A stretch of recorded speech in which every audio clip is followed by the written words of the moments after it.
തമ്പുരാന് മുൻപിൽ നന്ദി നിറഞ്ഞ മനസ്സോടെ നമുക്കായിരിക്കാം. ഇന്നത്തെ സുവിശേഷത്തിലൂടെ 3 കാര്യങ്ങളാണ് അവിടുന്ന് നമ്മോട് പറയുന്നത്.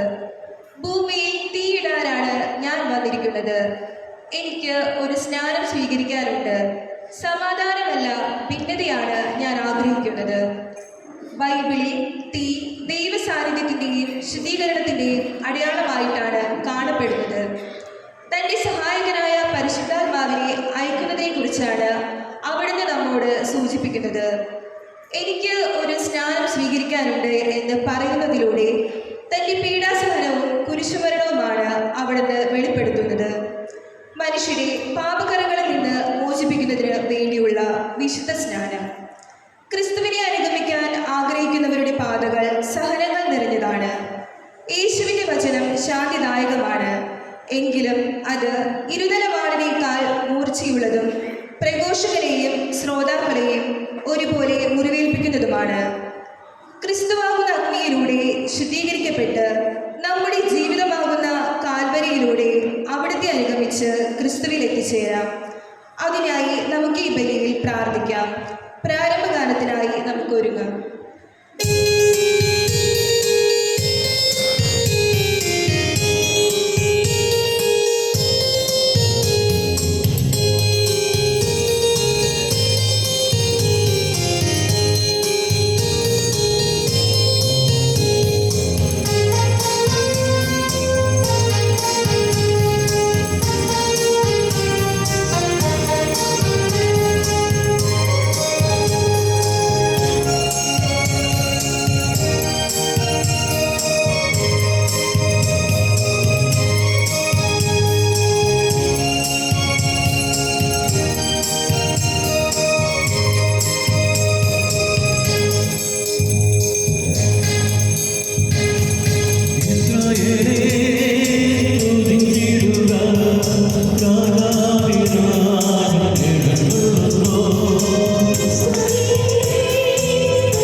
പിതാവിൻ്റെയും പുത്രനെയും പരിശുദ്ധാത്മാവിൻ്റെയും നാമത്തിൽ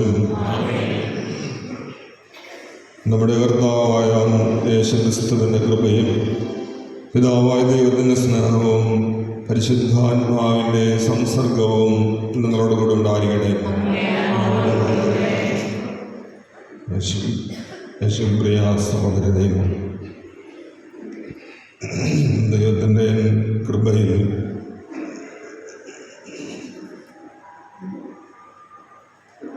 നമ്മെ തന്നെ സമർപ്പിച്ചുകൊണ്ട് നമുക്ക് അവിടെ നൽകിയ ഈ വിശുദ്ധമായ ദിനം കർത്താവിനോടുകൂടെ ആയിരിക്കാനായിട്ട് പരിശ്രമിക്കാം. അവിടുത്തെ പരിശുദ്ധ ദിനത്തിൽ അവിടുത്തെ ശ്രേഷ്ഠമായ ആരാധനയിൽ പങ്കുചേരുകയാണ് നാം. പരിശുദ്ധമായ ബലി അർപ്പിച്ചുകൊണ്ട് അവിടുത്തെ കൃപകൾക്ക് നന്ദി പറയുവാനും ഈ ജീവിതത്തിൽ നമ്മുടെ ജീവിതത്തിലേക്ക് ദൈവത്തിൻ്റെ വലിയ കൃപ സമൃദ്ധമായി ഉണ്ടാകണമെന്ന് പ്രാർത്ഥിക്കുവാനും നമ്മൾ ഒരുമിച്ച് കൂടിയിരിക്കുകയാണ്. ദൈവത്തിൻ്റെ അനന്തമായ സ്നേഹത്തിനും കരുതലിനും നന്ദി പറഞ്ഞുകൊണ്ട് പരിശുദ്ധമായ ഈ ബലി നമുക്ക് ഒന്ന് ചേർന്ന് അർപ്പിക്കാം. യോഗ്യതയോടെ ബലി അർപ്പിക്കേണ്ടതിന് നമ്മുടെ ജീവിതങ്ങളെ ഈശോയ്ക്ക് സമർപ്പിച്ചുകൊണ്ട് വിശുദ്ധീകരണത്തിനായി നമുക്ക് പ്രാർത്ഥിക്കാം. പ്രിയ സഹോദരങ്ങളെ, നമ്മുടെ ജ്ഞാനസ്നാനത്തിൻ്റെ സ്മരണയ്ക്കായി നമ്മുടെ മേൽ തളിക്കാനുള്ള അവിടുത്തെ സൃഷ്ടിയായ ജലം കനിഞ്ഞാൻ ആശീർവദിക്കുന്നതിന് നമ്മുടെ കർത്താവായ ദൈവത്തോട് നമുക്ക് എളിമയോടെ അപേക്ഷിക്കാം. നമ്മൾ സ്വീകരിച്ച പരിശുദ്ധാത്മാവിനോട് വിശ്വസ്തരായി നിലനിൽക്കുവാൻ അവിടെ നമ്മെ സഹായിക്കുമാറാകട്ടെ. സർവശക്തനും നിത്യനുമായ ദൈവമേ, ജീവന്റെ ഉറവയും ശുദ്ധീകരണത്തിൻ്റെ ആദിരൂപവുമായ ജലം വഴി ഞങ്ങളുടെ മാനസങ്ങൾ ശുദ്ധീകരിക്കപ്പെടാനും നിത്യജീവന്റെ ദാനം സ്വീകരിക്കുവാനും അങ്ങ് തിരുവുള്ളമായല്ലോ. കർത്താവേ, അങ്ങ് കനിഞ്ഞാൻ ഈ ജലം ആശീർവദിക്കണമെന്ന് ഞങ്ങൾ പ്രാർത്ഥിക്കുന്നു.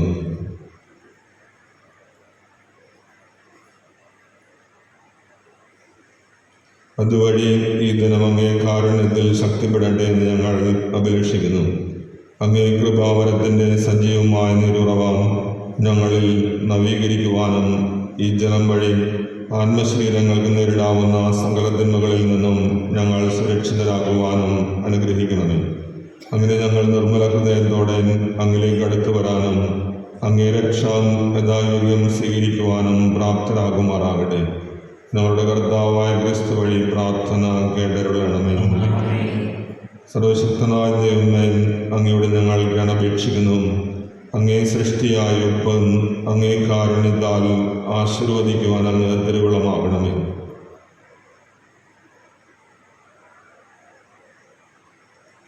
ജലത്തിൻ്റെ മാലിന്യം നീക്കം ചെയ്യാൻ ജലത്തിൽ ഉപ്പ് കലർത്താൻ എലീഷ പ്രവാചകൻ വഴി അങ്ങ് കൽപ്പിച്ചുവല്ലോ. കർത്താവേ, ഉപ്പിൻ്റെയും ജലത്തിൻ്റെയും ഈ മിശ്രിതം തളിക്കപ്പെടുന്ന സ്ഥലത്ത് നിന്നെല്ലാം ശത്രുവിൻ്റെ എല്ലാ ആക്രമണങ്ങളും ദൂരെ അകറ്റാനും അങ്ങേ പരിശുദ്ധാത്മാവിൻ്റെ സാന്നിധ്യം ഞങ്ങളെ നിരന്തരം കാത്തുപാലിക്കുവാനും അനുഗ്രഹിക്കണമെന്ന് ഞങ്ങൾ പ്രാർത്ഥിക്കുന്നു. ഞങ്ങളുടെ കർത്താവായ ക്രിസ്തു വഴി പ്രാർത്ഥന കേട്ടരുളണമേ.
സർവശക്തനായ ദൈവം കനിഞ്ഞ പാപങ്ങൾ പുറത്ത് നമ്മെ നിത്യജീവിതത്തിലേക്ക് നയിക്കുമാറാകട്ടെ.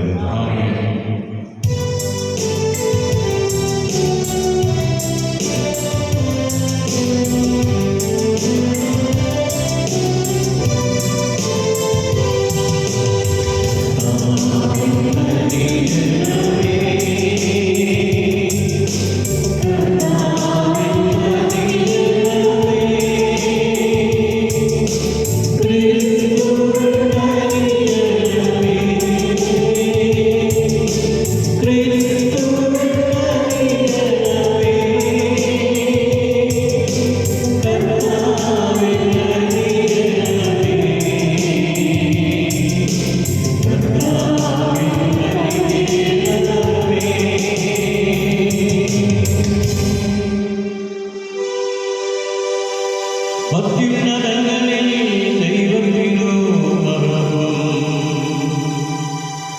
ഭൂമിയിൽ സന്മനസ്സുള്ളോർ ശാന്തിയുമേ.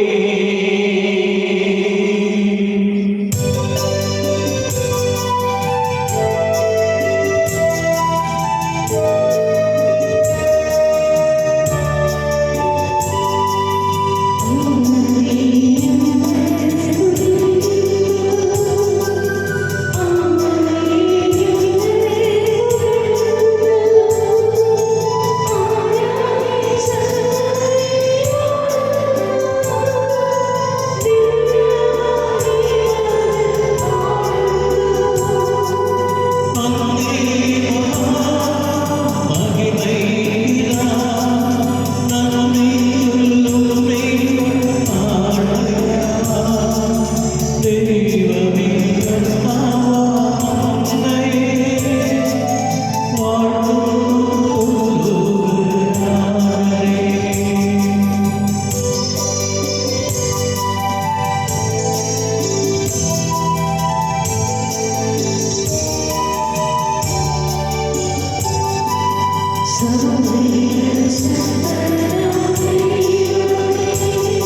അദൃശ്യമായി എല്ലാ നന്മകളും അങ്ങ് ഒരുക്കിയിരിക്കുന്നുവല്ലോ. ഞങ്ങളുടെ ഹൃദയങ്ങളിലേക്ക് അങ്ങേ സ്നേഹവായ്പ ചൊരിയണമേ. അങ്ങനെ അങ്ങേ എല്ലാറ്റിനും ഉപരിയും സ്നേഹിച്ചുകൊണ്ട് എല്ലാ ആഗ്രഹങ്ങളെയും അതിശയിപ്പിക്കുന്ന അങ്ങേ വാഗ്ദാനങ്ങൾ ഞങ്ങൾ പ്രാപിക്കുമാറാകട്ടെ. അങ്ങയോടുകൂടെ പരിശുദ്ധാത്മാവുമായുള്ള ഐക്യത്തിൽ എന്നെന്നും ദൈവമായി ജീവിച്ചു വാഴുന്ന ഞങ്ങളുടെ കർത്താവും അങ്ങയുടെ പുത്രനുമായ യേശുക്രിസ്തു വഴി ഞങ്ങൾ സമർപ്പിക്കുന്ന പ്രാർത്ഥന കേട്ടരുളണമേ. ഒന്നാം വായന ജെറമിയ പ്രവാചകന്റെ പുസ്തകത്തിൽ നിന്ന്. അക്കാലത്ത് പ്രഭുക്കന്മാർ രാജാവിനോട് പറഞ്ഞു, ജെറമിയായെ വധിക്കണം. ഇപ്രകാരമുള്ള വാക്കുകൾ കൊണ്ട് നഗരത്തിൽ അവശേഷിച്ചിരിക്കുന്ന സൈന്യങ്ങളെയും ജനങ്ങളെയും ഇവൻ നിർവീര്യരാക്കും.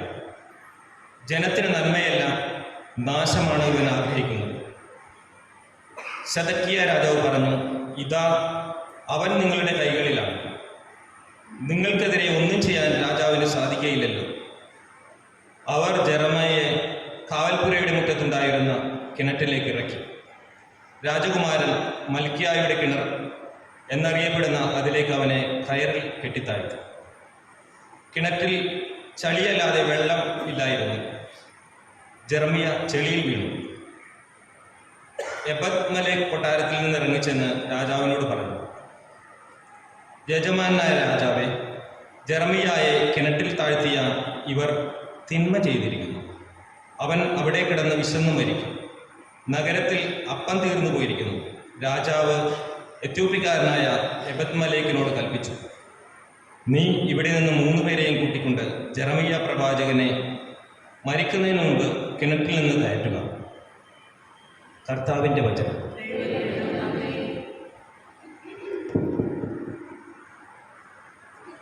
പ്രതിവചന സങ്കീർത്തനം.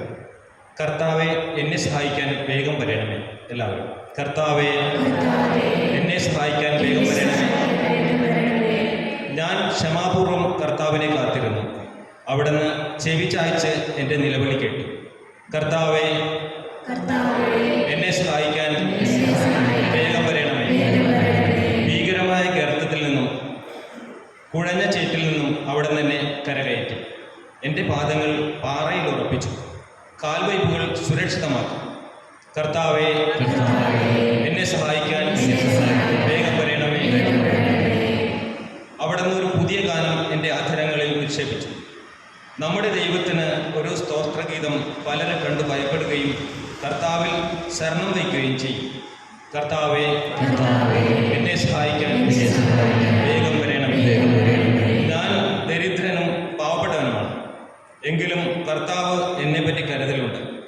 അങ്ങ് എൻ്റെ സഹായകനും വിമോചകനുമാണ്. എൻ്റെ ദൈവമേ, വൈകരുത്.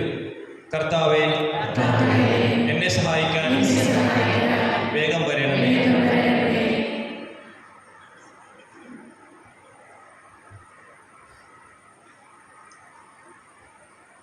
രണ്ടാം വായന ഹെബ്രായർക്ക് എഴുതിയ ലേഖനത്തിൽ നിന്ന്. സഹോദരരെ, നമുക്ക് ചുറ്റും സാക്ഷികളുടെ വലിയ സമൂഹമുള്ളതിനാൽ നമ്മെ വിഷമിപ്പിക്കുന്ന ഭാരവും പാപവും നമുക്ക് നീക്കിക്കളയാം. നമുക്കായി നിശ്ചയിച്ചിരിക്കുന്ന ഈ ഓട്ടപ്പന്തയം സ്ഥിരോത്സാഹത്തോടെ നമുക്ക് ഓടിത്തീർക്കാം. നമ്മുടെ വിശ്വാസത്തിൻ്റെ നാഥനും അതിനെ പൂർണ്ണതയിൽ എത്തിക്കുന്നവനുമായ യേശുവിനെ മുന്നിൽ കണ്ടുകൊണ്ട് വേണം നാം ഓടാൻ. അവൻ തനിക്കുണ്ടായിരുന്ന സന്തോഷം ഉപേക്ഷിച്ച് അവമാനം വകവയ്ക്കാതെ കുരിശ് ക്ഷമയോടെ സ്വീകരിച്ചു. ദൈവസിംഹാസനത്തിൻ്റെ വലതുഭാഗത്ത് അവൻ അവരോധിക്കപ്പെടുകയും ചെയ്തു. ആകയാൽ മനോധൈര്യം അസ്തമിച്ച് നിങ്ങൾ തളർന്നു പോകാതിരിക്കാൻ വേണ്ടി അവൻ തന്നെ എതിർത്ത പാപികളിൽ നിന്ന് എത്രമാത്രം സഹിച്ചെന്ന് ചിന്തിക്കുവിൻ. പാപത്തിനെതിരായുള്ള സമരത്തിൽ നിങ്ങൾക്ക് ഇനിയും രക്തം ചൊരിയേണ്ടി വന്നിട്ടില്ല. കർത്താവിൻ്റെ വചനം. Hallelujah, hallelujah. കർത്താവ് അരുൾ ചെയ്യുന്നു, എൻ്റെ ആടുകൾ എൻ്റെ സ്വരം ശ്രവിക്കുന്നു, എനിക്ക് അവയെ അറിയാം, അവ എന്നെ അനുഗമിക്കുന്നു. ഹല്ലേലൂയ.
കർത്താവ് നിങ്ങളോടുകൂടെ. ലൂക്കായുടെ വിശുദ്ധ സുവിശേഷത്തിൽ നിന്നുള്ള വായന.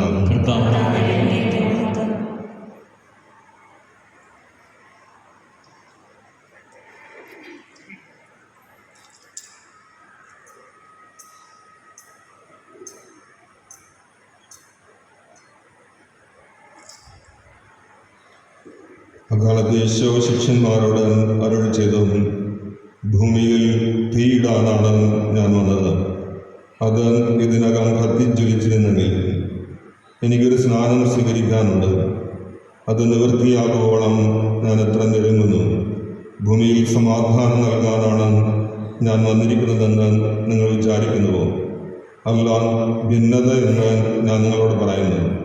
ഭിന്നിച്ചിരിക്കുന്ന 5 പേർ ഇനിമേൽ ഒരു വീട്ടിലുണ്ടായിരിക്കും. 3 പേർ 2 പേർക്കെതിരായും 2 പേർ 3 പേർക്കെതിരായും ഭിന്നിച്ചിരിക്കും. പിതാവ് പുത്രനും പുത്രൻ പിതാവിനുമെതിരായും അമ്മ മകൾക്കും മകൾ അമ്മയ്ക്കുമെതിരായും അമ്മായി അമ്മ മരുമകൾക്കും മരുമകൾ അമ്മായി അമ്മയ്ക്കുമെതിരായും ഭിന്നിക്കും. കർത്താവിൻ്റെ വചനം.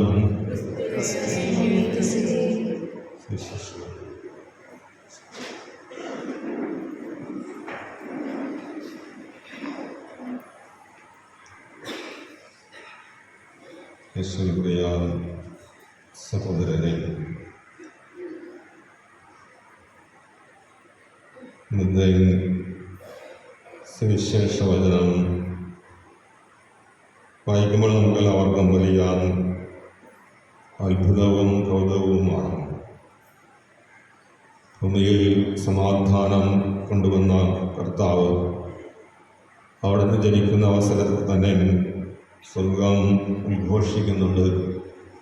അത്യുന്നതങ്ങളിൽ ദൈവത്തിന് മഹത്വം, ഭൂമിയിൽ നല്ല മനസ്സുള്ളവർക്ക് സമാധാനം. എന്നാൽ സ്വർഗത്തിൽ നിന്നും ആനന്ദഗീതം ആലപിച്ചുകൊണ്ട് മാലാഖമാർ ഭൂമിയിലേക്ക് ഇറങ്ങി വരുന്നത് നാം കാണുന്നുണ്ട്. അങ്ങനെ ഈ ഭൂമിയിലേക്ക് കടന്നു വന്ന ദൈവപുത്രനായ യേശുനാഥൻ തന്നെ പറയുന്നു, ഞാൻ വന്നിരിക്കുന്നത് സമാധാനം ഉണ്ടാക്കാനല്ല, സമാധാനക്കേടുണ്ടാക്കാനാണ്. ഞാൻ വന്നിരിക്കുന്നത് ഭൂമിയിൽ തീയിടാൻ. വസ്തുതകൾക്ക് നിരക്കാത്ത യേശുവിൻ്റെ വചനങ്ങളെന്ന് തെറ്റിദ്ധരിക്കാവുന്ന സുവിശേഷ വചനങ്ങളാണ് ഇത്. യേശു പറഞ്ഞത് അതിൻ്റെ അർത്ഥത്തിൽ തന്നെയാണ് യേശു നമ്മളോട് പറയുക. ഭൂമിയിൽ തീയിടാൻ തന്നെയാണ് അവിടുന്ന് വന്നത്. ഇന്ന് ആമുഖത്തിൽ അത് വളരെ വ്യക്തമായി നമ്മളോട് സംസാരിക്കുകയുണ്ടായി. തീയ്, ശുദ്ധീകരണത്തിൻ്റെ പ്രതീകമാണ്. ഇത് കൂടുതൽ വിശദമായി നമ്മുടെ മനസ്സിലേക്ക് പകരുവാൻ നമ്മൾ ഇന്ന് ശ്രമിച്ച ഒന്നാമത്തെയും രണ്ടാമത്തെയും വായനകൾ നമുക്ക് വളരെ ഉപോത്ബലകമാണ്. ഒന്നാമത്തെ വായനയിൽ നാം ശ്രമിച്ചത് ജെറമിയ പ്രവാചകൻ്റെ പുസ്തകത്തിൽ നിന്നുള്ള വചനങ്ങളാണ്. ജെറമിയ പ്രവാചകൻ്റെ പുസ്തകം അത് 2 ഭാഗങ്ങളായിട്ടാണ് നാം കാണേണ്ടത്. ആദ്യ ഭാഗവും രണ്ടാം ഭാഗവും. ജെറമിയ പ്രവാചകൻ പ്രവചിച്ചുകൊണ്ടിരുന്ന അവസരത്തിൽ തന്നെയാണ് ജെറൂസലേം ദേവാലയത്തിൻ്റെ നാശം സംഭവിക്കുന്നത്. തുടർന്ന് ജെറൂസലേം നിവാസികൾ അല്ലെങ്കിൽ ഇസ്രായേൽ ജനം മുഴുവൻ അടിമകളായി പിടിക്കപ്പെടുന്നതും ഒക്കെ ഈ പ്രവാചകൻ്റെ കാലഘട്ടത്തിലാണ്. അപ്പോൾ ജെറമിയ പ്രവാചകൻ തൻ്റെ വാക്കുകളെല്ലാം തന്നെ നാം പരിശോധിച്ചാൽ നമുക്ക് മനസ്സിലാക്കാൻ സാധിക്കും. ജെറൂസലേമിൽ അല്ലെങ്കിൽ ഇസ്രായേൽ ജനത്തിൻ്റെ നീതിരഹിതമായ ധാർമ്മികതയ്ക്ക് അല്ലെങ്കിൽ ദൈവത്തിൻ്റെ കൽപ്പനകൾക്ക് നിരക്കാത്ത പ്രവർത്തികൾ അവർ ചെയ്യുമ്പോൾ അതിനെതിരെ സംസാരിക്കുന്നവനായിട്ടാണ് ജെറമിയ കടന്നു വരിക. ഒരുപക്ഷെ ജെറമിയായുടെ പുസ്തകത്തിൽ ഇസ്രായേൽ ജനത്തിന് അനർത്ഥങ്ങൾ ഉണ്ടാകുന്ന വചനങ്ങളാണ് ഏറ്റവും കൂടുതലായിട്ട് നാം കാണുക. കാരണം ജെറമിയായുടെ കർത്താവ് അവിടുത്തെ ആത്മാവിൽ പറയുന്ന കാര്യങ്ങൾ മാത്രമാണ് ജെറമിയ ഇസ്രായേൽ ജനത്തോട് സംസാരിക്കുക. അപ്പോൾ തീർച്ചയായും ദൈവത്തിൻ്റെ വചനം ഇസ്രായേൽ ജനത്തിന് അവർക്ക് പിടിക്കാതാകും. അവിടെ ജനങ്ങളുടെ ഇടയിൽ അസ്വസ്ഥതകൾ ഉണ്ടാകും. ഇന്ന് നാം ശ്രമിച്ച ജെറമിയായുടെ പുസ്തകത്തിൽ ഒന്നാമത്തെ വായനയിൽ ജെറമിയ സദക്കിയ യൂദയ രാജാവായിരുന്ന കാലയളവിൽ ബാബിലോൺ രാജാവായ നെബൂഖദ്നേസർ തലസ്ഥാനമായ ജെറൂസലേമിനെ ആക്രമിക്കുന്ന സന്ദർഭമാണ്. ഇതിനു മുമ്പ് നെബൂഖദ്നേസർ ഈ യൂദയായെ ആക്രമിക്കാനായിട്ട് വരുന്നുണ്ട്. അപ്പോൾ സദക്കിയ രാജാവ്, യൂദായിലെ രാജാവായ സദക്കിയ രാജാവ് ഫറവോൻ്റെ പക്കൽ അഭയം തേടുന്നുണ്ട്. അങ്ങനെ ഫറവോ ഇസ്രായേലിനെ രക്ഷിക്കുവാനായി അല്ലെങ്കിൽ യൂദയായെ രക്ഷിക്കുവാനായി അവൻ പട നയിക്കുന്നുണ്ട്. അങ്ങനെ പട നയിക്കുമ്പോൾ ഈ നെബൂഖദ്നേസർ പിൻവാങ്ങുന്നതായി നാം കാണുന്നു. അങ്ങനെ രണ്ടാമതും ഫറവോ തൻ്റെ സൈന്യങ്ങളെ പിൻവലിക്കുന്നു. ആ അവസരത്തിലാണ് നെബൂഖദ്നേസർ രണ്ടാമതും യൂദയാദേശത്തേക്ക് തൻ്റെ പട നയിക്കുന്നതായി നാം കാണുക. വിശുദ്ധ ഗ്രന്ഥം നാം സ്വസ്ഥതയോടെ വായിക്കുമ്പോൾ അത് മനസ്സിലാക്കും. അപ്പോൾ ഈ പ്രാവശ്യം ഈ യൂദയാ നിവാസികൾ അല്ലെങ്കിൽ സദക്കിയ രാജാവ് ഉൾപ്പെടെ അവർ വിചാരിച്ചു ഈ പ്രാവശ്യവും ഈ നെബൂഖദ്നേസർ തങ്ങളെ പരാജയപ്പെടുത്താനായിട്ട് കഴിയില്ല. അതുകൊണ്ട് ഭയപ്പെടേണ്ട, തങ്ങളുടെ പ്രവർത്തികളിൽ തന്നെ, പഴയ പ്രവർത്തികളിൽ തന്നെ വ്യാപൃതരായി അവർ ഇരുന്നുകൊള്ളും. ആ പശ്ചാത്തലത്തിലാണ് ജെറമിയ പ്രവാചകൻ അവിടെ വന്ന് നിങ്ങൾ നശിക്കുമെന്നും നിങ്ങളെ നെബൂഖദ്നേസർ അടിമകളായി പിടിച്ചുകൊണ്ടു പോകുമെന്നും അവൻ നിങ്ങളെ ദീർഘകാലം അടിമകളായി നിങ്ങളെ ഉപയോഗിക്കുമെന്നും ഒക്കെയുള്ള വചനങ്ങൾ ജെറമിയ പ്രവചിക്കുന്നത്. അപ്പോൾ ഇത് വസ്തുതകളാണ്. എന്നാൽ ഈ വചനങ്ങൾ അവർ ഉൾക്കൊള്ളുവാനായിട്ട് കഴിയാതെ പോകുന്നു. അതുകൊണ്ട് ജെറമിയായെ അവർ പിടിച്ച് കിണറ്റിലേക്ക് ഇടുന്നു, ചെളി നിറഞ്ഞ കിണറ്റിലേക്ക് ഇടുന്നു. ഇതാണ് ഒന്നാമത്തെ വായനയിൽ നാം കാണുന്നത്. അപ്പോൾ അവിടെ ജെറമിയായുടെ വചനങ്ങൾ ദൈവത്തിൻ്റെ വചനങ്ങളാണ്. ദൈവത്തിൻ്റെ ഈ വചനങ്ങൾ ആ യൂദയാ പ്രദേശത്ത് ജെറമിയ പ്രസംഗിക്കുമ്പോൾ അവിടെ സംഭവിക്കുന്ന കാര്യങ്ങൾ നാം സ്വസ്ഥമായി ആലോചിച്ച് നോക്കുക. അവിടെ ഉണ്ടാകുന്ന സമാധാനത്തിന് അന്തരീക്ഷം, അല്ലെങ്കിൽ അവിടെ ഒരടിമത്തത്തിൻ്റെ അവസ്ഥ ഉണ്ടാകാനായിട്ട് ഇടയില്ല എന്ന് വിശ്വസിച്ചിരുന്ന യൂദയാ ജനം ആ ജനത്തോടാണ് ജെറമിയാവ് എന്ന് പറയുക, നിങ്ങൾ അടിമകളാകും, നിങ്ങൾ ആക്രമിക്കപ്പെടും, നിങ്ങളും നിങ്ങളുടെ മക്കളുമൊക്കെ അടിമകളായി കൊണ്ടുപോകും, അനേകർ വധിക്കപ്പെടും എന്നുള്ള കാര്യങ്ങളൊക്കെ ജെറമിയാവ് പറയുക. ഇത് വാസ്തവത്തിൽ ഒരു ശുദ്ധീകരണത്തിൻ്റെയും വചനങ്ങളാണ്. അവരെ തന്നെ അവരുടെ പാപങ്ങളിൽ നിന്ന് പിന്തിരിപ്പിക്കുവാനും ദൈവത്തിൻ്റെ വചനങ്ങളിലേക്ക്, കൽപ്പനകളിലേക്ക് അവരെ വഴിതിരിച്ചു വിടുവാനും ജെറമിയാവ് ദൈവത്താൽ നിയോഗിക്കപ്പെട്ട ജെറമിയാവ് പറയുന്ന വാക്കുകളാണ്. ഇത് അവിടെ വളരെ അസ്വസ്ഥതകൾ ഉണ്ടാക്കുന്നതായി നാം കാണുന്നു. അപ്പോൾ അവിടെ ഒരു ഭിന്നത ഉണ്ടാക്കുന്നതായിട്ട് നാം മനസ്സിലാക്കുകയാണ്. ഇതാണ് ഒന്നാമത്തെ വായന. നമുക്ക് ഈ ജെറമിയാവ് പ്രവാചകന്റെ പുസ്തകത്തിൽ ഉള്ള വായനകൾ, ജെറമിയായെക്കുറിച്ച് കൂടുതൽ കാര്യങ്ങൾ വിശുദ്ധ ഗ്രന്ഥത്തിൽ നാം വായിക്കുന്നുണ്ട്. രാജാക്കന്മാരുടെ പുസ്തകത്തിൽ ജെറമിയായുടെ കാലഘട്ടത്തിലാണ് ജെറൂസലേം ദേവാലയം നശിപ്പിക്കപ്പെടുന്നതെന്നും ആ ജെറൂസലേം ദേവാലയത്തിൽ ഉണ്ടായിരുന്ന ദൈവത്തിൻ്റെ വാഗ്ദാന പേടകം ജെറൂസലേം ദേവാലയത്തിലാണ് വെച്ചിരുന്നത്. ആ വാഗ്ദാന പേടകം അവിടെ നിന്ന് ഈ ജെറമിയാവ് പ്രവാചകൻ ആണ് നീക്കം ചെയ്തതെന്നും അങ്ങനെ അന്ന് ഇസ്രായേൽ ജനത അല്ലെങ്കിൽ യൂദയായിലെ ജെറൂസലേം ദേവാലയത്തിൽ നെബൂഖദ്നേസർ ആക്രമിച്ച് കീഴ്പ്പെടുത്തിയപ്പോൾ ഈ വാഗ്ദാന പേടകം അവർക്ക് ലഭിച്ചിരുന്നില്ല. കാരണം ജെറമിയാവ് പ്രവാചകൻ അത് അവിടെ നേരത്തെ തന്നെ എടുത്തുകൊണ്ടുപോയി ഒരു മലയുടെ അടിവാരത്തിൽ ഒളിപ്പിച്ചു വയ്ക്കുന്നു. പിന്നീട് അതിതുവരെ കണ്ടെത്തിയിട്ടില്ല എന്നാണ് വിശുദ്ധ ഗ്രന്ഥം നമ്മളോട് സംസാരിക്കുക.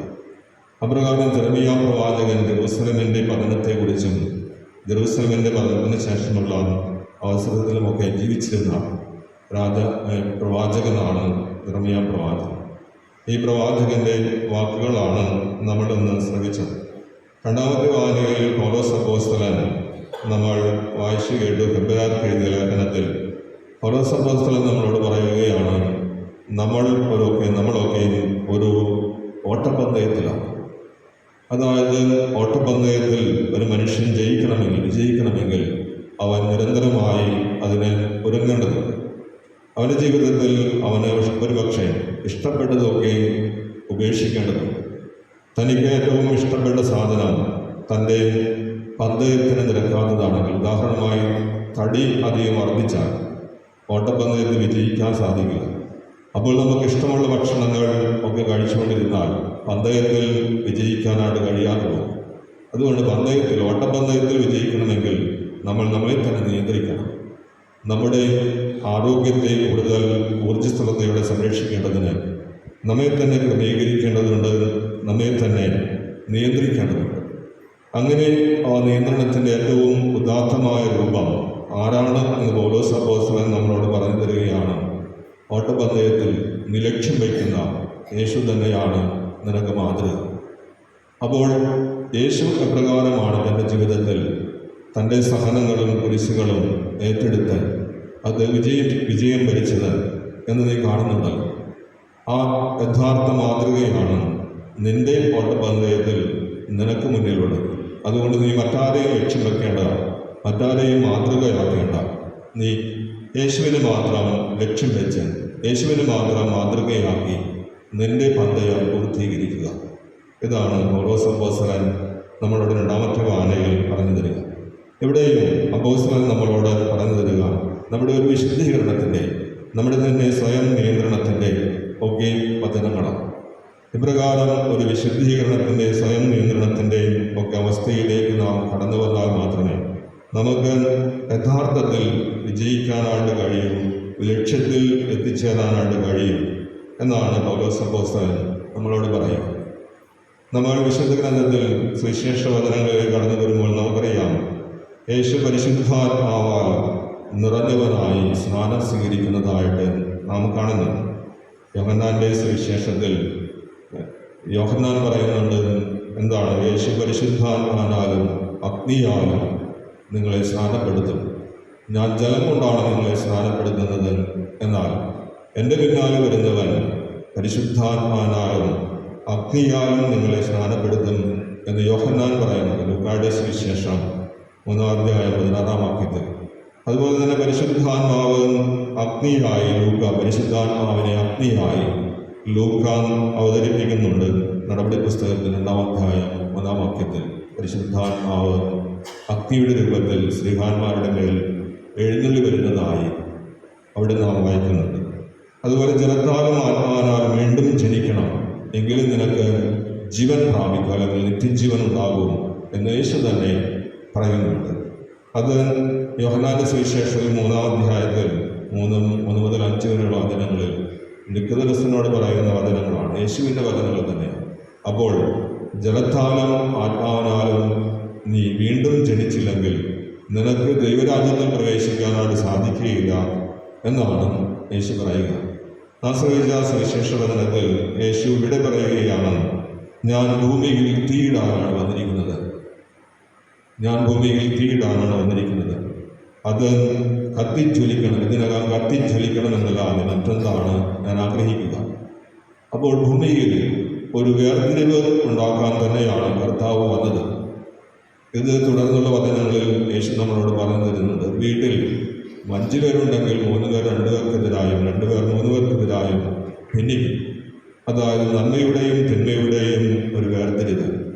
ദൈവത്തിൻ്റെ വചനം കേൾക്കുകയും അത് ജീവിതത്തിലേക്ക് സ്വീകരിക്കുകയും ചെയ്യുന്നവൻ അവൻ നന്മയിൽ ആയിരിക്കുന്നവനാണ്, അല്ലെങ്കിൽ പരിശുദ്ധാത്മാവിനാൽ നയിക്കപ്പെടുന്നവനാണ്. അങ്ങനെയുള്ളവൻ തിന്മയിൽ നിന്ന് വേർതിരിക്കപ്പെടുകയാണ്. ഇത് ലോകത്തിൻ്റെ ഒരു പശ്ചാത്തലമാണ്, അല്ലെങ്കിൽ ലോകത്തിൽ നടന്നുകൊണ്ടിരിക്കുന്ന ഒരു പ്രവർത്തനമാണ്. ഒരുപക്ഷെ നമ്മുടെ വ്യക്തി ജീവിതത്തിലും ഈ വേർതിരിവ് നമ്മൾ കാണുന്നുണ്ട്. നന്മയുടെയും തിന്മയുടെയും ഒരു വേർതിരിവ്. നമ്മുടെ ജീവിതത്തിൽ നാം നന്മയെ ആഗ്രഹിക്കുന്ന പലതും ചെയ്യാനായിട്ട് കഴിയാതെ പോകുന്നു. നമ്മുടെ ലോകത്തിൻ്റെ അവസ്ഥകൾ, നമ്മുടെ ശരീരത്തിൻ്റെ അവസ്ഥകൾ ഒക്കെ നമ്മെ തിന്മയിലേക്ക് കൊണ്ടെത്തിക്കുന്നു. നമ്മുടെ ആത്മാവിൻ്റെ ആഗ്രഹം അത് പൂർത്തീകരിക്കുവാനാണ് നമ്മുടെ ശരീരം അനുവദിക്കാത്ത അവസരം. അപ്പോൾ ഇത് വ്യക്തി ജീവിതത്തിലും അതുപോലെ സമൂഹ ജീവിതത്തിലുമൊക്കെ നമ്മൾ പ്രതിഫലിപ്പിക്കുന്നതായി നാം കാണുന്നു. അപ്പോൾ ഒരു വേർതിരിവിൻ്റെ, നന്മയുടെയും തിന്മയുടെയും വേർതിരിവ് അതുണ്ടാക്കാൻ തന്നെയാണ് യേശു ഈ ലോകത്തിലേക്ക് വന്നത്. അഗ്നി ശുദ്ധീകരിക്കുന്നതാണ്. അവിടെ ശുദ്ധീകരണത്തിൻ്റെ പ്രവർത്തനം നടന്നെങ്കിൽ മാത്രമേ ഈ വ്യക്തി, നമ്മളൊക്കെ ശുദ്ധീകരിക്കപ്പെടും, നമ്മളൊക്കെ നിത്യജീവന് അവകാശികളാകും എന്ന് തന്നെയാണ് യേശു നമ്മളോട് പറഞ്ഞു തരിക. അതുകൊണ്ട് പ്രിയപ്പെട്ടവരെ, തീർച്ചയായും ഈ സുവിശേഷ വചനങ്ങൾ നമ്മൾ വായിക്കുകയും ധ്യാനിക്കുകയും ചെയ്യുക. എപ്രകാരമാണ് എൻ്റെ ജീവിതത്തിൽ യേശു ഇടപെടുന്നത്, എന്നെ ശുദ്ധീകരിക്കുവാനായി യേശു എപ്രകാരമാണ് എൻ്റെ ജീവിതത്തിലേക്ക് കടന്നു വരുന്നത് എന്ന് നാം തന്നെ സ്വയം മനസ്സിലാക്കേണ്ടതുണ്ട്. ഒരുപക്ഷെ എൻ്റെ ജീവിതത്തിലെ അഹങ്കാരത്തെയൊക്കെ ഇല്ലാതാക്കുവാൻ എൻ്റെ ജീവിതത്തിലേക്ക് അവിടുന്ന് കടത്തിവിടുന്നത് ഒരുപക്ഷെ ഒരു അപമാനത്തിൻ്റെയൊക്കെ അവസ്ഥയായിരിക്കാം, അല്ലെങ്കിൽ ഒരു രോഗത്തിൻ്റെ അവസ്ഥയായിരിക്കാം. ഇതൊക്കെ മനസ്സിലാക്കുവാനാണ് സാധിച്ചാൽ തീർച്ചയായും വിശുദ്ധീകരണത്തിൻ്റെ പ്രക്രിയ നമ്മിൽ അത് ഫലപ്രദമായി നമ്മിൽ ഉളവാക്കപ്പെടും, അല്ലെങ്കിൽ അത് സ്വീകരിക്കാനായിട്ട് നമുക്ക് പ്രാപ്തിയുണ്ടാകും. അപ്പോൾ പരിശുദ്ധാത്മാവിൻ്റെ നിറവിന് വേണ്ടി നമുക്ക് പ്രാർത്ഥിക്കാം. ഒരു വേർതിരിവിൻ്റെ ഒരു ചൈതന്യം എന്നിൽ അങ്ങ് ജ്വലിപ്പിക്കണമേ. അഗ്നി കത്തിജ്വലിപ്പിക്കുന്നത് പോലെ അങ്ങയുടെ നന്മയുടെ ആത്മാവ് എന്നിൽ ജ്വലിപ്പിക്കുവാൻ അങ്ങിടയാക്കണമേ എന്ന് നമുക്ക് ആത്മാർത്ഥമായിട്ട് പ്രാർത്ഥിക്കുകയും അതനുസരിച്ച് ജീവിക്കുകയും ചെയ്യാം. കർത്താവ് നിങ്ങളെ അനുഗ്രഹിക്കട്ടെ. നമ്മളാവർക്കും വിശ്വാസപ്രമാണം സ്ഥലത്തിൽ ഏൽപ്പിച്ചത്. ഏകദൈവത്തിൽ ഞാൻ വിശ്വസിക്കുന്നു. സ്വർഗ്ഗത്തിലെയും ഭൂമിയുടെയും ദൃശ്യവും അദൃശ്യവുമായ അങ്ങയുടെയും സൃഷ്ടാവും സർവശക്തനുമായ പിതാവിലും ഞാൻ വിശ്വസിക്കുന്നു. ഏകകർത്താവും സ്ഥാപനായ ദൈവത്തിനും എല്ലാ യുഗങ്ങൾക്കും മുമ്പ് പിതാവിനും ദൈവമായ യേശുക്രിസ്തുവിലും ഞാൻ വിശ്വസിക്കുന്നു. ദൈവത്തിൽ നിന്നുള്ള ദൈവവും പ്രകാശത്തിൽ നിന്നുള്ള പ്രകാശവും സത്യദൈവത്തിൽ നിന്നുള്ള സത്യദൈവവും ജനിച്ചവനെങ്കിലും സൃഷ്ടിക്കപ്പെടാത്തവനും പിതാവുമായ സത്യദൈവമായ അവിടുന്ന് വഴി സമയം സൃഷ്ടിക്കപ്പെടുന്നു. മനുഷ്യരായ നമുക്ക് വേണ്ടിയും നമ്മുടെ രക്ഷയ്ക്ക് വേണ്ടിയും അവിടുന്ന് സത്യത്തിൽ നിറങ്ങി മനുഷ്യനായി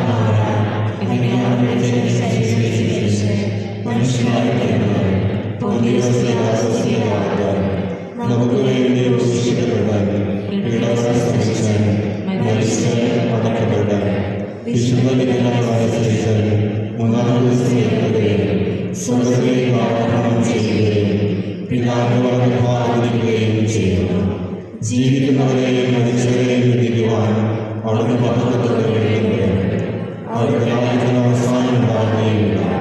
പിതാവും ജീവദാതാവും പിതാവിനും പുത്രനും പുറപ്പെടുന്നവനും പിതാവിനും പുത്രനുമൊപ്പം ആരാധിക്കപ്പെടുന്നവനും സ്തുതിക്കപ്പെടുന്നവനും പ്രവാചകന്മാരുടെ സംസാരിച്ചവനുമായ പരിശുദ്ധാത്മാവിൽ ഞാൻ വിശ്വസിക്കുന്നു. ഏകവും വിശുദ്ധവും സാർവത്രികവും അപ്പോസ്തലികമായ സഭയിലും ഞാൻ വിശ്വസിക്കുന്നു. പാപങ്ങളുടെ മോചനത്തിനായുള്ള ജ്ഞാനസ്നാനം ഞാൻ പറയുകയും മരിച്ചവരുടെ അംഗം പരാമീകരിക്കുകയും ചെയ്തവും ഞാൻ വിശ്വസിക്കുകയും ചെയ്യുന്നു. പ്രിയ സഹോദരരെ, ഒന്നായി സമ്മേളിച്ചിരിക്കുന്ന നമുക്ക് നമ്മുടെ ദൈവത്തിൽ നിന്ന് സ്വീകരിച്ച അനുഗ്രഹങ്ങൾ അനുസ്മരിച്ചുകൊണ്ട് അവിടത്തോട് പ്രാർത്ഥിക്കാം. ശ്രവിക്കാൻ അർഹതയുള്ള പ്രാർത്ഥനകൾ അവിടുന്ന് നമ്മിൽ പ്രചോദിപ്പിക്കുമാറാകട്ടെ. സ്നേഹപിതാവായ ദൈവമേ, തിരുസഭയെ നയിക്കുകയും നവീകരിക്കുകയും ചെയ്യുന്ന പരിശുദ്ധ പിതാവ് ലിയോ 14 പാപ്പയെയും നമ്മുടെ രൂപതാധ്യക്ഷൻ അംബ്രോസ് പിതാവിനെയും ഞങ്ങളുടെ ഇടയനായ ജോയേഷിനെയും മറ്റെല്ലാ വൈദികരെയും സന്യാസികളെയും അങ്ങേ തിരുമുൻപിൽ സമർപ്പിക്കുന്നു. കാലത്തിന്റെ വെല്ലുവിളികളെ തരണം ചെയ്തുകൊണ്ട് ജീവിത വിശുദ്ധിയിൽ സഭയെ നയിക്കുവാൻ അവർക്ക് കൃപ നൽകണമേ എന്ന് അങ്ങയോട് ഞങ്ങൾ പ്രാർത്ഥിക്കുന്നു. അനന്ത നന്മസ്വരൂപനായ ദൈവമേ, മദ്യം, മയക്കുമരുന്ന് എന്നിവയിൽ മുഴുകി ജീവിതത്തിന്റെ നിരാശയുടെ വക്കിലായിരിക്കുന്ന മക്കളെ അവിടുത്തെ കരുണാർദ്ര സ്നേഹത്താൽ പൊതിഞ്ഞ് മാരകമായ ദുശ്ശീലങ്ങളിൽ നിന്ന് വിടുതൽ കൊടുത്ത് അങ്ങേ സ്നേഹത്തിലേക്ക് വീണ്ടും അവരെ ആനയിക്കണമേ എന്ന് അങ്ങയോട് ഞങ്ങൾ പ്രാർത്ഥിക്കുന്നു. സ്നേഹനാഥ, ഞങ്ങളുടെ ദേവാലയത്തിന്റെ മുഖപ്പ് നിർമ്മാണ പ്രവർത്തനങ്ങളും അതിനായി സഹകരിക്കുന്നവരെയും സമർപ്പിച്ച് പ്രാർത്ഥിക്കുന്നു. ദേവാലയത്തിന്റെ പുനരുദ്ധാന പ്രവർത്തനങ്ങൾ യഥാസമയം പൂർത്തീകരിക്കുവാനും വിശുദ്ധ കുരിശിന്റെ കൊടികയറ്റത്തോടനുബന്ധിച്ച് നടത്തുന്ന ദേവാലയ ആശീർവാദവും തിരുനാൾ തിരുക്കർമ്മങ്ങളും വള്ളം കളിയും ഏറ്റവും ഭക്തിയോടും സമാധാനപരമായും നല്ല കാലാവസ്ഥയും നൽകി അനുഗ്രഹിക്കണമേ എന്ന് അങ്ങയോട് ഞങ്ങൾ പ്രാർത്ഥിക്കുന്നു. നിങ്ങൾക്കായി സ്ഥലമൊരുക്കുവാൻ ഞാൻ പോകുന്നു എന്നരുൾ ചെയ്ത ഈശോയെ, മരണമടഞ്ഞ് ഞങ്ങളുടെ സഹോദരങ്ങൾ ഈ ഭൂമിയിലായിരുന്നപ്പോൾ അങ്ങയുടെ ഇഷ്ടങ്ങൾക്കെതിരായി അറിഞ്ഞോ അറിയാതെയോ ഏതെങ്കിലും വിധത്തിൽ തെറ്റുകൾ ചെയ്തു പോയിട്ടുണ്ടെങ്കിൽ അതിനെല്ലാം മാപ്പ് കൊടുത്ത് സ്വർഗത്തിൽ അങ്ങയോടൊപ്പം ആയിരിക്കുവാനുള്ള കൃപ നൽകണമേ എന്ന് അങ്ങയോട് ഞങ്ങൾ പ്രാർത്ഥിക്കുന്നു. ദൈവമേ, കാലയളവിലെ മനുഷ്യരുടെ ജീവിതം നിരവധി ആവശ്യങ്ങളുടെ സമ്മർദ്ദത്തിന് വിധേയമാണെന്ന് അങ്ങറിയുന്നുവല്ലോ. അങ്ങേ വിളിച്ചപേക്ഷിക്കുന്നവരുടെ അഭിലാഷങ്ങൾ ശ്രവിക്കുകയും അങ്ങേ വിശ്വസിക്കുന്നവരുടെ പ്രാർത്ഥനകൾ സ്വീകരിക്കുകയും ചെയ്യണമേ. ഞങ്ങളുടെ കർത്താവായ ക്രിസ്തു വഴി സമർപ്പിക്കുന്ന പ്രാർത്ഥന കേട്ടരുളണമേ.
പൂർത്തിയാക്കുവാൻ വേണ്ടി പ്രാർത്ഥിക്കുകയും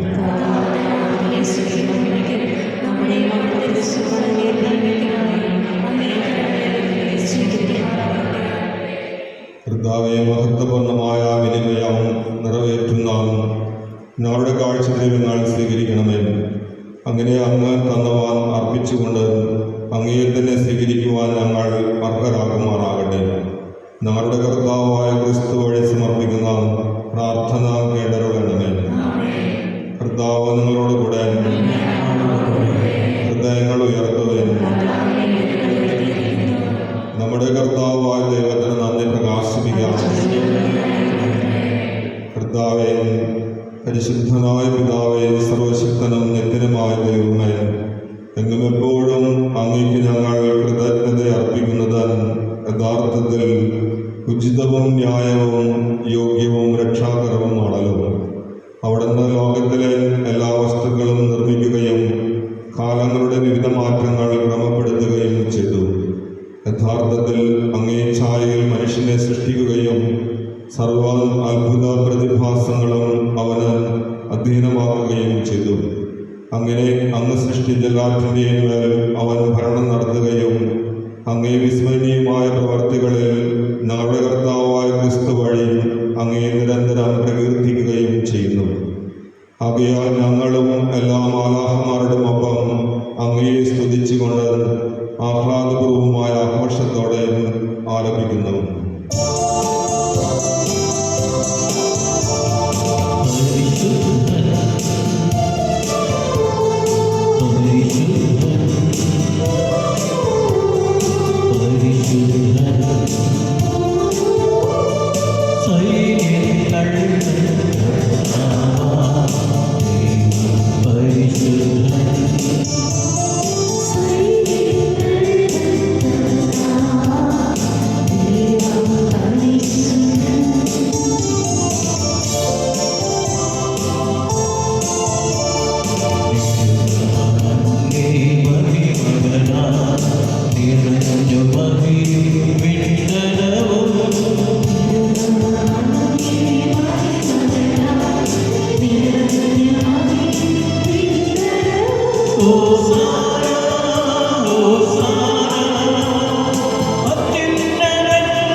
കർത്താവേ, സർവവിശുദ്ധിയുടെയും ഉറവിടമായ അങ്ങ് സത്യമായും പരിശുദ്ധനാകുന്നു.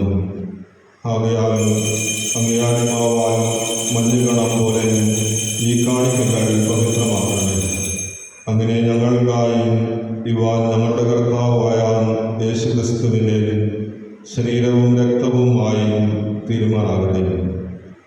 അവിടുന്ന് ഒറ്റിക്കൊടുക്കപ്പെട്ട് സമരസാലെ പീഡകൾ സഹിച്ചപ്പോൾ അപ്പമെടുത്ത് കൃതജ്ഞത പ്രകാശിപ്പിച്ച് മുറിച്ച് തൻ്റെ ശിഷ്യന്മാർക്ക് കൊടുത്തുകൊണ്ട് അരുൾ ചെയ്തു, എല്ലാവരും ഇതിൽ നിന്നും വാങ്ങി ഭക്ഷിക്കുവിൻ.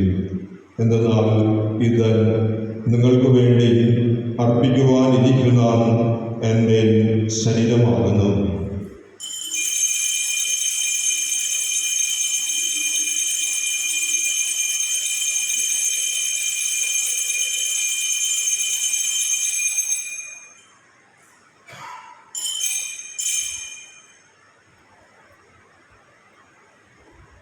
അപ്രകാരം അത്താഴം കഴിഞ്ഞാൽ പാനപാത്രമെടുത്താൽ വീണ്ടും അങ്ങേക്ക് കൃതജ്ഞത പ്രകാശിപ്പിച്ചാൽ തൻ്റെ ശിഷ്യന്മാർക്ക് കൊടുത്തുകൊണ്ട് അരുൾ ചെയ്തു, എല്ലാവരും വാങ്ങി ഇതിൽ നിന്നും കുടിക്കുവിൻ.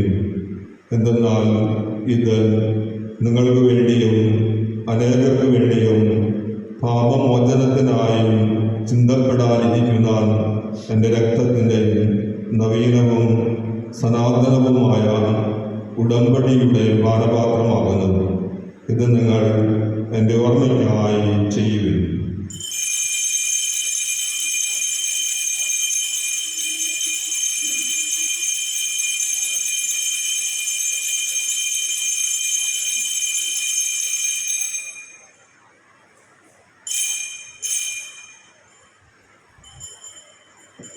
വിശ്വാസത്തിൻ്റെ രഹസ്യം. കർത്താവേ, അങ്ങ് വീണ്ടും വരുന്നവരെ അങ്ങേ മരണ പ്രഖ്യാപിക്കുന്നു.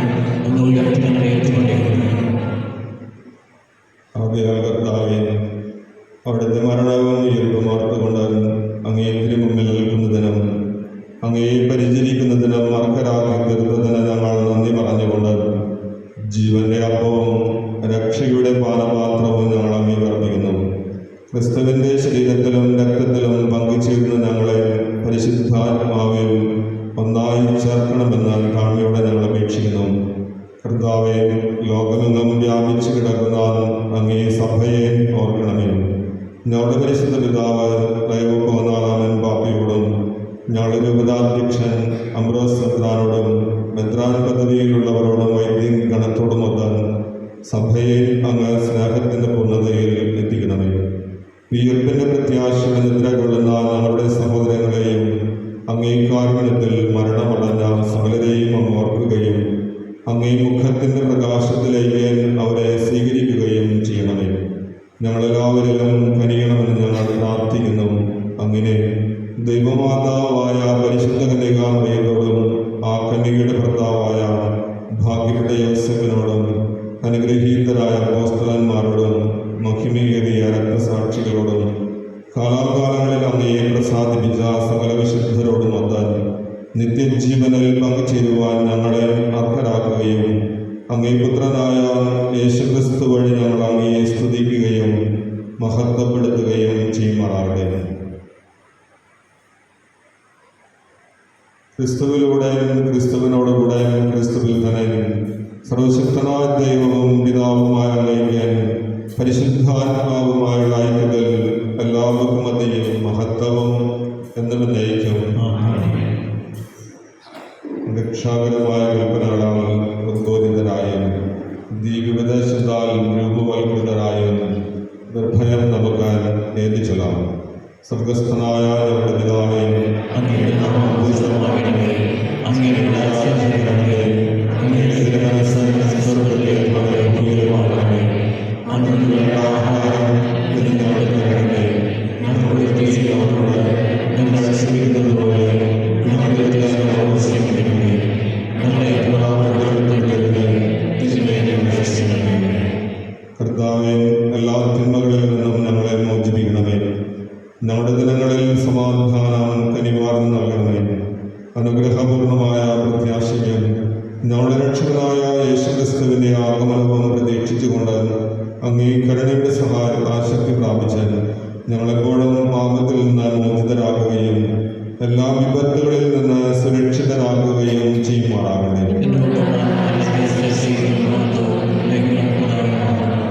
സമാധാനം ഞാൻ നിങ്ങൾക്ക് നൽകുന്നു, എൻ്റെ സമാധാനം നിങ്ങൾക്ക് ഞാൻ തരുന്നുവെന്ന് അങ്ങ് അപ്പോസ്തലന്മാരുടെ അരുളി ചെയ്ത കർത്താവായ യേശുക്രിസ്തുവേ, ഞങ്ങളുടെ പാപങ്ങളല്ല പിന്നെയും അങ്ങേ സഭയുടെ വിശ്വാസമൃഗം പാർത്ത് അങ്ങേ തിരുവള്ളം അനുസരിച്ച് സഭയ്ക്ക് സമാധാനവും ഐക്യവും നൽകുവാൻ കഴിയണമേ. എന്നെന്നും ജീവിക്കുകയും വാഴുകയും ചെയ്യുന്ന അങ്ങ് ഈ പ്രാർത്ഥന കേട്ടരുളണമേ. കർത്താവിൻ്റെ സമാധാനം നിങ്ങളോടുകൂടെ എപ്പോഴും ഉണ്ടായിരിക്കട്ടെ. നിങ്ങൾ പരസ്പരം സമാധാനം ആശംസിക്കുകയും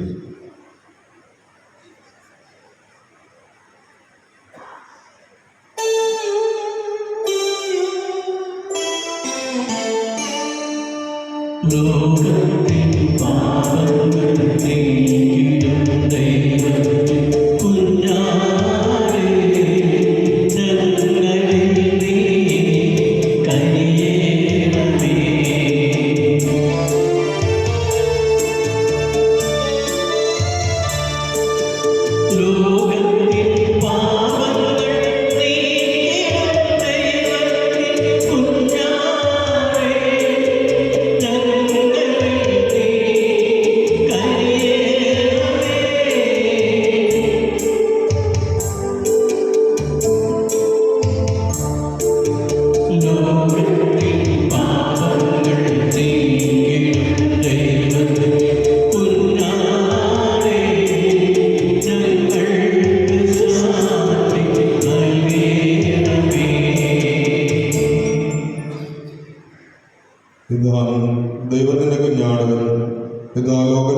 പാപങ്ങൾ നീക്കുന്നവൻ ദിവ്യകുഞ്ഞാടിന് വിരുന്നനായി ക്ഷണിക്കപ്പെട്ടിരിക്കുന്നവൻ അനുഗ്രഹിക്കുന്നത്. കർത്താവേ, അങ്ങയുടെ ഭവനത്തിൽ പ്രവേശിക്കാനായ യോഗ്യതല്ല. എന്റെ ആത്മാവ് സുഖം പ്രാപിക്കുന്നു. ക്രിസ്തുവിന്റെ തിരുശരീരവും തിരുരക്തവും നമ്മെ നിത്യജീവിതത്തിനായി സംരക്ഷിക്കട്ടെ.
നമ്മുടെ വക കറ്റക്കുഴിയാണ്ടൂസിൻ്റെയും ജനീറ്റയുടെയും മകൻ ഫറിൻ കൊല്ലം രൂപത തിരുമുപ്പം സെൻറ്റ് ജോൺസ് പള്ളിയുടെ വക മരിയ സദനം ജോൺ ബോസ്കോയുടെയും എൽബീനയുടെയും മകൻ നെറിൻ ബോസ്കോയും തമ്മിലുള്ള വിവാഹം നിശ്ചയിച്ചിരിക്കുന്നു. ഇത് ഒന്നാമത്തെ വിളിച്ചൊല്ലാകുന്നു.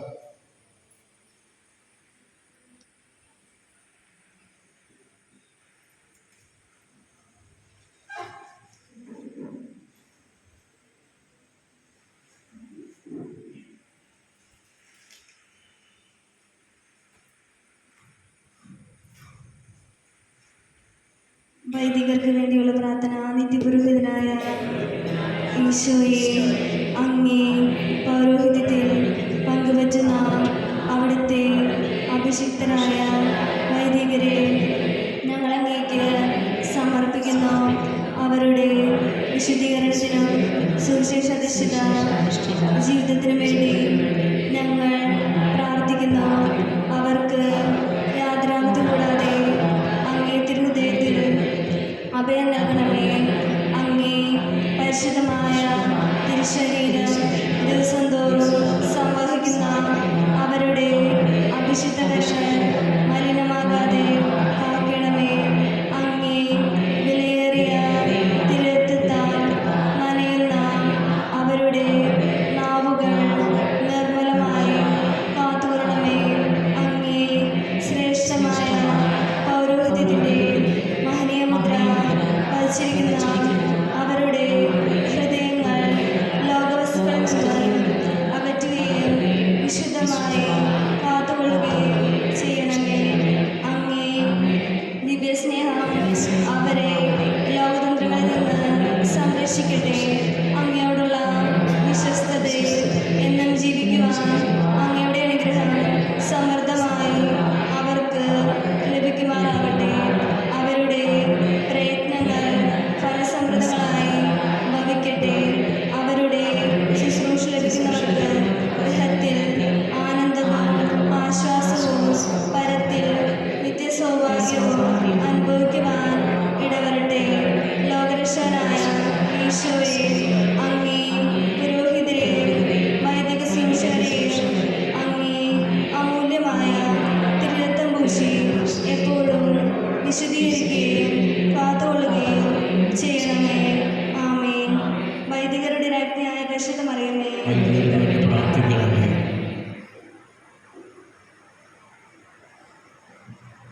കാരുണ്യം കർത്താവിനോടുകൂടെയാണ്, സമൃദ്ധമായ രക്ഷയും അവിടത്തോടുകൂടെ.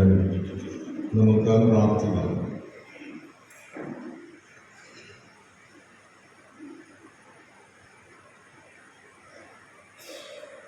കർത്താവേ, ഈ കൂദാശ വഴി ക്രിസ്തുവിൽ പങ്കുകാരായി ഞങ്ങൾ അങ്ങേ കാരുണ്യത്തിനായി താഴ്മയോടെ അപേക്ഷിക്കുന്നു. ഭൂമിയിൽ അവിടുത്തെ സാദൃശ്യത്തോട് അനുരൂപരായി തീരാനും സ്വർഗത്തിൽ അവിടുത്തെ കൂട്ടവകാശികളായി തീരാനും ഞങ്ങൾ അർഹരാകുമാറാകട്ടെ. കർത്താവായ ക്രിസ്തു വഴി ഞങ്ങൾ സമർപ്പിക്കുന്ന പ്രാർത്ഥന കേട്ടരുളണമേ.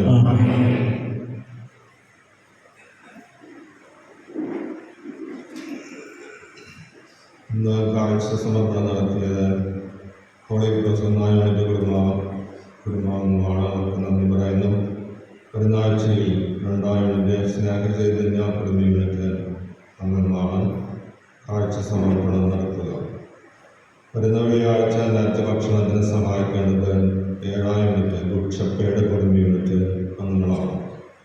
കഴിഞ്ഞ ആഴ്ചയിൽ 35,950 രൂപ, കൂടാതെ ദശാംശത്തിലെ കാര്യം 3 പേർ ഏൽപ്പിച്ച തുക 2000.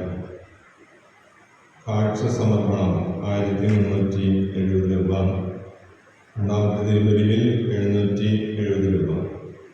15-ാം തീയതി കാഴ്ച സമർപ്പണം 1895 രൂപ. ജൂബിലി കുരിശ് ഇന്ന് 7:45 നമ്മുടെ ദേവാലയത്തിൽ നിന്നും തിരുത്തപ്പെടാം സെൻറ്റ് ഫ്രാൻസിസ് അസീസി ദേവാലയത്തിലേക്ക് കൊണ്ടുപോവുകയാണ്. വിശുദ്ധ ജൂബിലി കുരിശിന് അനുയോജ്യമായ യാത്രയാത്ര നൽകുവാനായിട്ട് എല്ലാവരും ഉണ്ടാകണമെന്ന് ഓർപ്പിക്കുകയാണ്. ഇന്നു മുതൽ 2 ആഴ്ചക്കാലത്തേക്ക് വട്ടപ്പുറം രൂപതയിൽ വൈദികരുടെ ജ്ഞാനം ആരംഭിക്കുകയാണ്. എല്ലാവരും എല്ലാ വൈദികർക്കും വേണ്ടി പ്രത്യേകം പ്രാർത്ഥിക്കണമെന്ന് അഭ്യർത്ഥിക്കുകയാണ്. ദൈവാലയ നിർമ്മാണത്തെ സമർപ്പിച്ചുകൊണ്ടും തിരുനാൾ ദിനങ്ങളെ സമർപ്പിച്ചുകൊണ്ടും എല്ലാവരും എല്ലാ ദിവസവും കുടുംബ പ്രാർത്ഥനയിൽ ഇന്നു മുതൽ പ്രാർത്ഥിക്കുവാനായിട്ട് ഓർപ്പിക്കുകയാണ്. നമ്മുടെ ദേവാലയ നിർമ്മാണ പ്രവർത്തനങ്ങളെ സമർപ്പിച്ചും നമ്മുടെ തിരുനാൾ ദിനങ്ങളെ എല്ലാ പരിപാടികളെയും തിരുനാൾ ദിനങ്ങളെയും സമർപ്പിച്ചുകൊണ്ടും നമ്മുടെ എല്ലാ ഭവനങ്ങളിലും ഇന്നു മുതൽ പ്രാർത്ഥന കുടുംബ പ്രാർത്ഥനയിൽ പ്രാർത്ഥിക്കുവാനാണ് പ്രത്യേകം നിങ്ങളോടെല്ലാവരോടും അഭ്യർത്ഥിക്കുകയാണ്.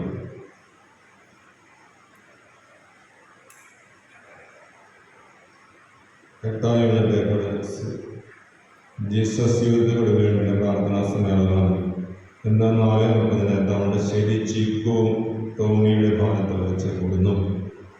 5-ാം യൂണിറ്റ് സെയിൻറ്റ് ജോസഫ് യൂണിറ്റിൻ്റെ പ്രാർത്ഥനാ സമ്മേളനം ഇന്ന് 5:15 കളത്തിൽ ജെയിൻ പെൻസന്റെ ഭവനത്തിൽ വെച്ച് കൂടുന്നു.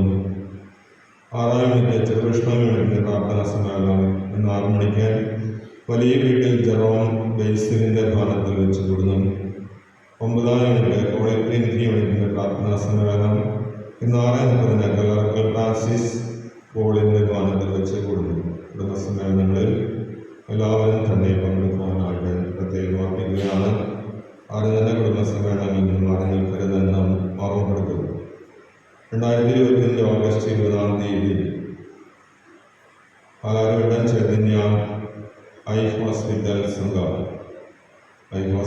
സംഘം ഹാളിൽ വെച്ച് സൗജന്യ നേത്ര പരിശോധന തിമിര ശസ്ത്രക്രിയ ക്യാമ്പ് നടത്തുകയാണ്. രാവിലെ 9:30 മുതൽ 1 മണി വരെയാണ് സമയം. കൂടുതൽ വിവരങ്ങൾക്ക് സംഘം ഓഫീസുമായി ബന്ധപ്പെടുക. ഓഗസ്റ്റ് 20-ാം തീയതിയാണ്.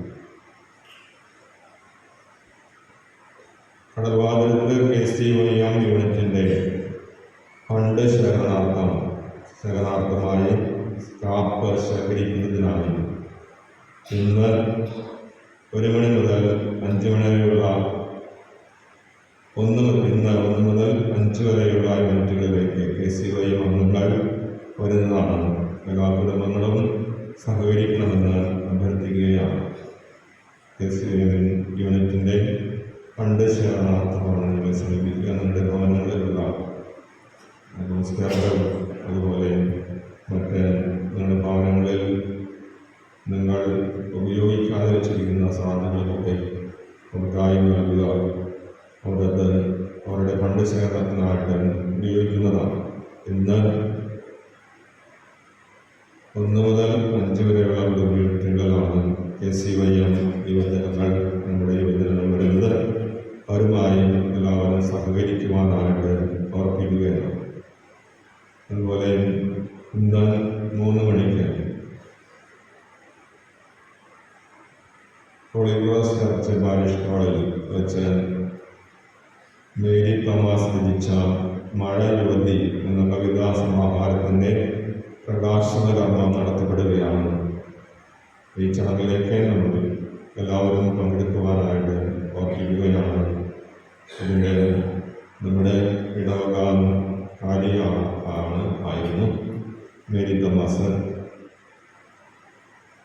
നമുക്കറിയാം, നമ്മുടെ കർമ്മല ചേച്ചിയുടെ മകളാണ്. അപ്പോൾ 3 മണിക്കാണ് ബഹുമാനപ്പെട്ട റോബി കളത്തിലാണ് ഉദ്ഘാടനം നിർവഹിക്കുന്നത്. പ്രമുഖരായ മറ്റ് വ്യക്തികളും അതിൽ പങ്കെടുക്കുന്നുണ്ട്. ഈ കർമ്മം ഇതൊക്കെ എല്ലാവരെയും സ്നേഹപൂർവ്വം ക്ഷണിക്കുന്നതായി അറിയിക്കുന്ന എല്ലാവരും അതിൽ പങ്കെടുക്കുക.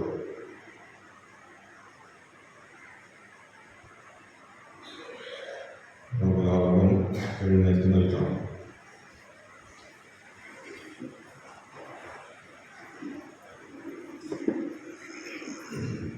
കർത്താവ് നിങ്ങളോടുകൂടെ. സർവശക്തനായ ദൈവം പിതാവും പുത്രനും പരിശുദ്ധാത്മാവും നിങ്ങളെ അനുഗ്രഹിക്കട്ടെ. ആമേൻ. ക്രിസ്തുവിന്റെ സമാധാനത്തിൽ പോകുവിൻ. ദിവ്യബലി സമാപിച്ചു. ദൈവത്തിന്റെ നാമത്തിൽ